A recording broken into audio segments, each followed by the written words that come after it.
And now, the best 60-ish seconds of your week. And it's Saturday morning, and yes, I'm wearing the yellow, and for those of you that know me well, you know that I have a great love for La Seleção, the select, the Brazil national team, winners of 5 World Cups, the only nation to have participated in every World Cup, and the World Cup got underway this week.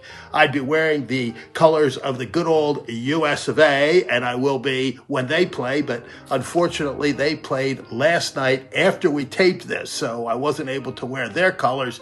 I'm wearing Brazil's because today they take on Morocco in what will be one of the tougher games of the tournament. Morocco thought by some to be able to take it all, and Brazil is always thought to be able to take it all, but the 2 flags over my shoulder will be flying throughout the World Cup to show you my true allegiance. And last week we talked in sports about the Belmont Stakes, which ran at Saratoga, the last time it will run there because they'll be returning to Belmont Park, the newly refurbished Belmont Park next year, and Golden Tempo once again comes from dead last to win it all at Saratoga in the Belmont Stakes. You've got to wonder what would have happened had they entered him in the Preakness. They wanted to give him a rest. Obviously, it worked. They're going to be taking him to other races over the course of the next few months. We'll have to see how it works. But Golden Tempo, once again, winner at the Belmont Stakes in a great race. And we hope all of you got a chance to watch. And in business news this week, Elon Musk's IPO of SpaceX went even better than expected, opening at $150 a share, more than 10% above the initial IPO price, already taking off, making it the 6th largest market cap company in the country, and making Elon Musk the world's first trillionaire. We can't even comprehend what $1 trillion is, but he's got more than that. Now, my son, who is a tech genius, and I mean that sincerely, tells me that SpaceX is overvalued. So we'll have to see how it all shakes out. But at least on the first day, they had a pretty good time, and the markets did as well, looking to land again in record territory for the NASDAQ, the Dow, and the S&P.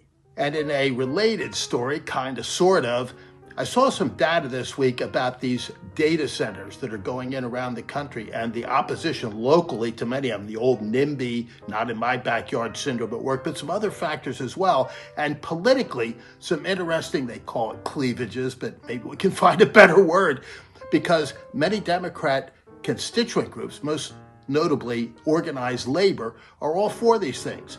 Tens of thousands of high-paying jobs in operating engineers and electrical workers, etc. So they want them, but most folks don't want them near them. We'll talk about that a little bit more next week, both the political implications and the policy implications of these data centers. And finally, my happy place, Maine, held its primary elections this week, and as expected, Grant Plattner won the Democrat primary for the Democrats to face Susan Collins in the U.S. Senate race. Now, this guy defines the word kooky. He's a guy that has Nazi symbols tattooed onto his chest, a virulent anti-Semite, a Jew-hating guy with a record that is absolutely unconscionable, and a lot of allegations about serious attacks on women, etc., and policy positions that are as far out and left field as you can get.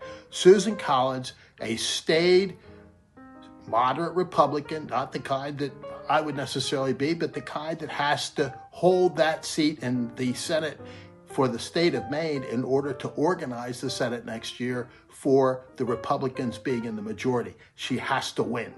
And also in that Maine primary, my friend, I won't necessarily say he's a friend, but acquaintance, Bobby Charles, apparently has won the Republican nomination, a staunch conservative, a former official in the Reagan administration, and a guy who just ran a great campaign, a true grassroots campaign.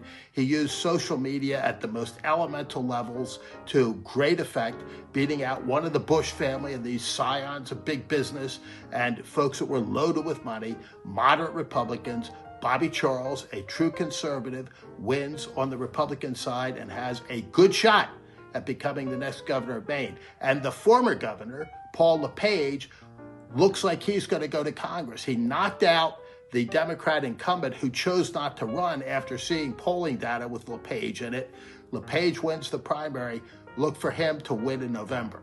And if you've liked this edition of the best 60-ish seconds of your week, please like it, share it. That's important too. Subscribe. You just hit that little subscribe button and we'll give you advance notice of future appearances, but you know when they are. It's Saturday morning at 10 o'clock.